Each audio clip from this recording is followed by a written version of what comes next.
영혼을 성장시키는 책 소개방 영성 책방입니다. 오늘은 폴 밀러의 우리 교회는 기도합니다. 우리 교회는 기도합니다. 두 번째 시간입니다. 전체 5부로 되어 있는데 지난 첫 번째 시간에는 제1부 왜 함께 기도해야 하는가, 우리가 정말 잃어버린 것, 누가 기도회를 죽였는가, 성령님이 사라지다, 성경 속 기도하는 교회에 대한 내용이었습니다. 오늘은 제2부 교회란 무엇인가? 성도가 소외되면 기도를 잃는다. 교회가 아닌 그리스도를 먹이라. 성도가 성도임을 일깨우라.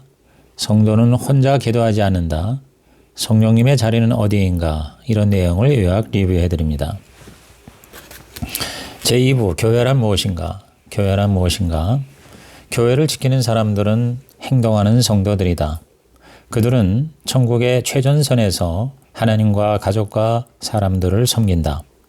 행동하는 성도의 특징은 함께하는 기도에 참여하는 것이다. 서로를 위해서 기도하고 함께 모여서 기도한다. 그 결과 자신의 힘으로 할 수 없는 일들을 능히 감당한다. 성도가 행동할 때의 기도는 정말로 흥미진진한 시간이 된다. 기도 제목을 나누는 것만으로는 충분치 않다. 기도에 대해서 말만 하고 실제로 기도하지 않을 때 영혼의 암적 존재라고 할 수 있는 회의주의가 자라게 된다. 기독교는 삶으로 살아내야 한다. 참된 신뢰가 불신과 회의주의를 허물 수 있다. 기도하고 행동하는 그리스도인이야말로 예수님의 손과 발 그리고 입이 될 수 있다. 기도하고 행동하는 그리스도인은 영적 세계의 최전선에서 일하는 자다. 그들은 육체의 한계를 뛰어넘는다. 성도란 바로 그런 사람들이다. 성도들이 일상 속에서 어떻게 그 부르심에 응답하며 살아가는지 보지 못하기 때문에 우리의 교회관은 왜곡되고 기도는 무용지물이 되고 있는 것이다. 바울에 의하면 교회는 산 성전이고 성도는 교회의 목재다. 교회란 그리스도가 모퉁이돌이 되고 사도가 터가 되며 성도가 성전이 되어 가는 것이다. 너희도 성령 안에서 하나님이 거하실 처소가 되기 위하여 그리스도 예수 안에서 함께 지어져 가느니라. 에베소서와 사도행전에 기록된 바울의 교회관에는 세 가지 주된 기능적인 요소들이 있다. 첫째, 가장 중요한 것은 성령님이다. 둘째, 성령님께 다가가는 통로는 함께 기도하는 것이다. 셋째, 이로써 성도들은 권능을 얻어 사명을 감당하기 위해 나아간다. 성도가 교회의 파워 트레인, 즉 기도, 성령, 예수 능력, 이러한 파워 트레인으로부터 권능을 얻을 때 교회 전체가 살아난다. 에베소서의 바울과 달리 현대 교회의 모습은 일주일 중 가장 중요한 부분은 주일 아침이고 주일 아침에 가장 중요한 것은 설교고 따라서 교회에서 가장 중요한 자는 설교자이다. 기도와 성령이 없는 그런 교회의 성도는 자기도 모르게 단지 소비자가 될 뿐이다. 주일 출석은 하나의 지표일 뿐 목표는 아니다.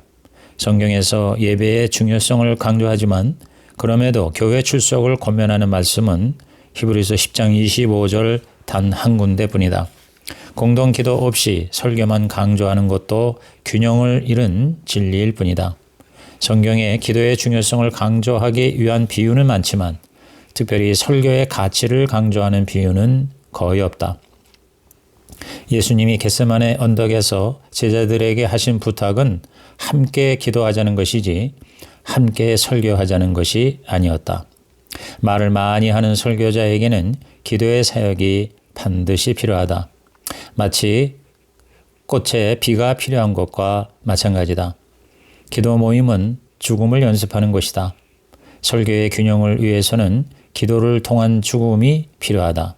수평적인 말의 권세, 즉 설교에 지나치게 의존하지 않기 위해서 수직적인 말, 즉 기도가 필요한 것이다. 좋은 설교는 설교자가 아닌 그리스도를 높인다. 그러나 설교하는 행위 그 자체는 교만의 가능성을 증가시킨다. 사람들이 설교자에게 주목하기 때문이다. 설교 때문에 빠질 수 있는 잠재적인 죄를 이기기 위해서는 자신을 낮추고 감추는 기도가 필요하다. 설교에는 즉각적인 결과가 있을 수 있지만 기도는 수년에 걸쳐 무르익는 시간이 요구된다.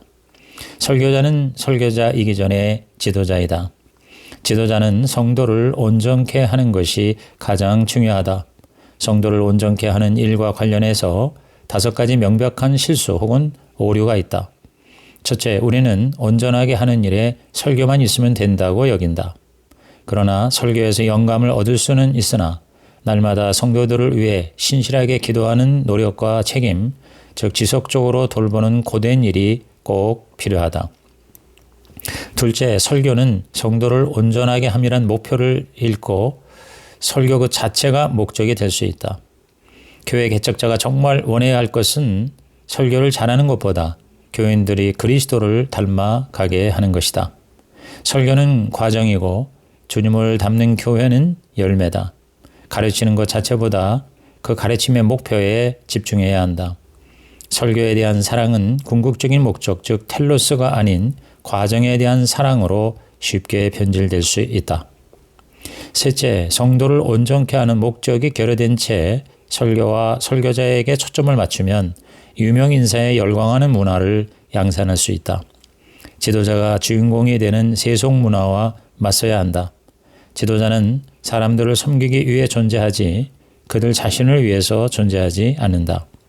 지도자의 목적은 사람을 키우고 그들을 위해 기도하는 것이다.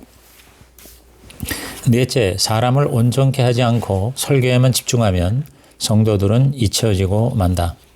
건강한 교회 구조는 내부자가 외부자를 위해 존재하는 구조다.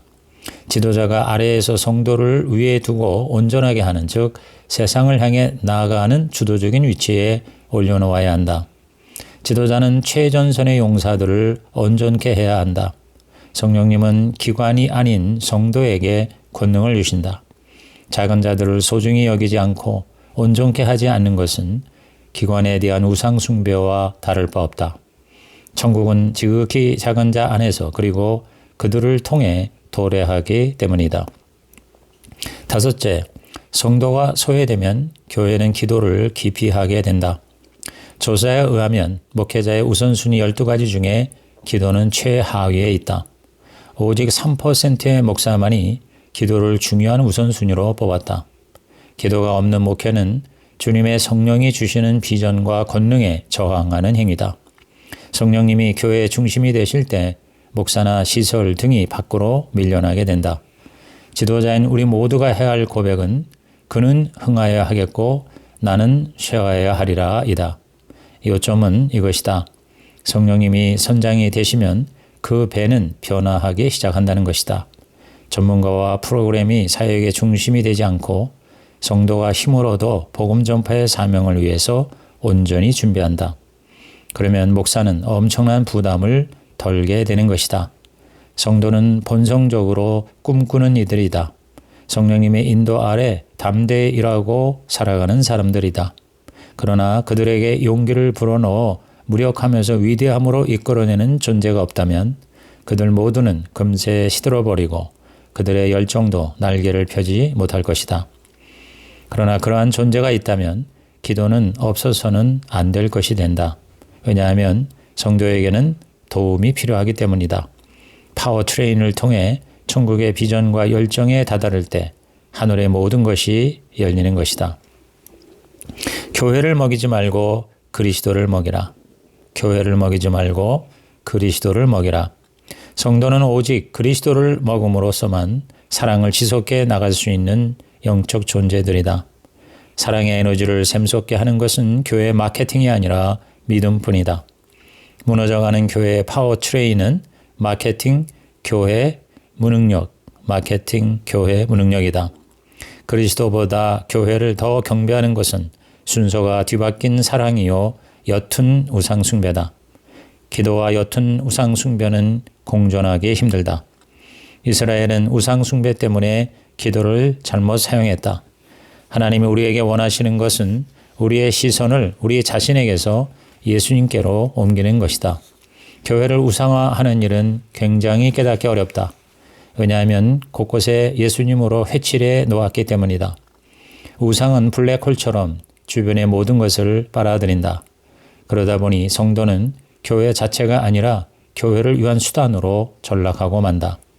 그들은 교회에 출석하고 헌금과 봉사로 교회를 먹인다. 그렇게 되면 기도는 불필요한 일이 된다. 성령의 힘으로 사람의 일을 할 때 성령님의 마법은 별 필요가 없어진다. 바울은 에베소 교인을 위해 기도함으로써 그들을 먹였다. 바울은 기도로 에베소 교인들을 축복했다. 그는 그리스도 안에서 성도들을 향한 하나님의 사랑이 얼마나 큰지 들여다보게 함으로써 그들을 먹인다. 바울은 자신도 한 사람의 성도라고 강조한다. 바울의 축복 안에는 기도, 성령, 예수 능력, 기도, 성령, 예수 능력이라는 교회의 파워 트레인이 숨겨져 있다. 바울은 그 파워 트레인을 가르치지 않고 그저 그것을 위해서 기도한다. 그는 성령님의 능력과 생명을 성도에게 전달하는 통로가 됨으로써 그들을 온전하게 했다. 그것이 바로 함께하는 기도의 역할이다. 바울의 기도는 축복에서 간구로 옮겨진다.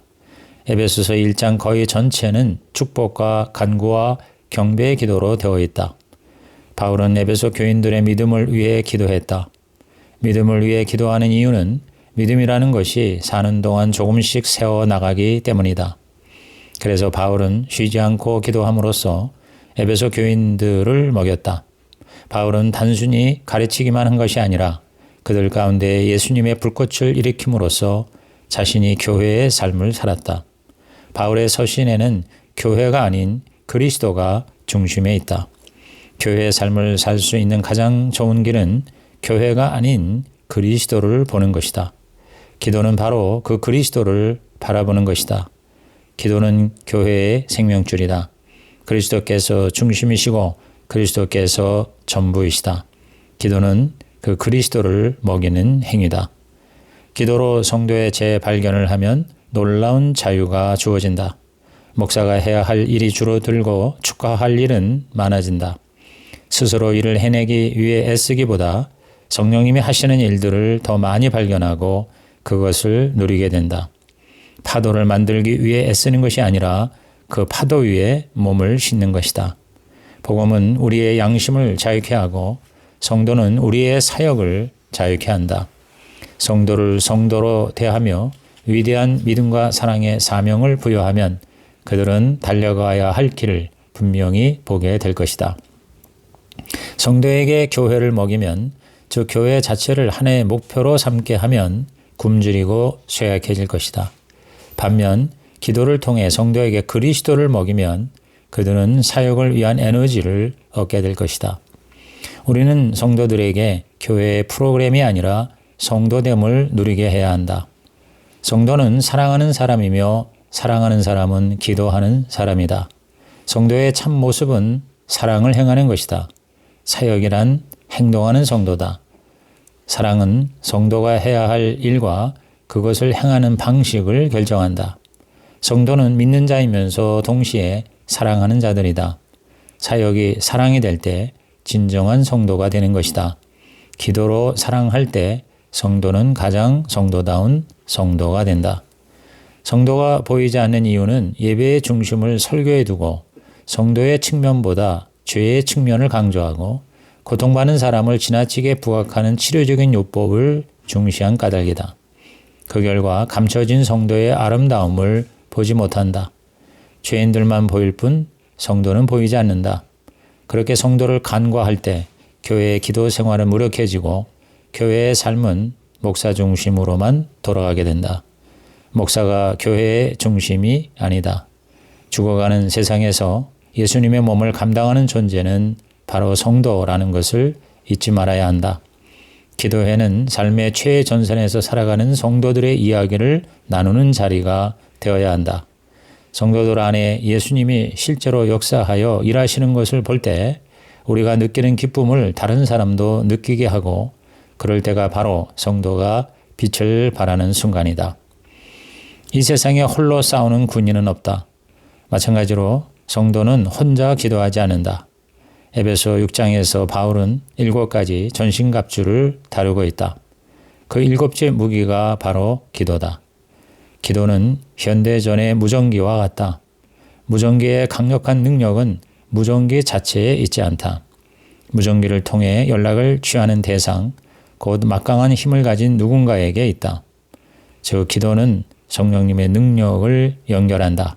기도와 경청은 하나님과 성도들과 연결하는 영적인 무전기다.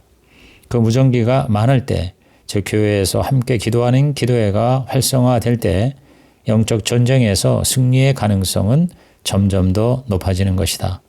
기도하는 군대가 있는 교회는 영적 전쟁에서 이길 수 있다. 회사가 잘 되기 위해서는 경영자 그룹이 최고 경영자와 정기적인 의사소통이 잘 돼야 한다.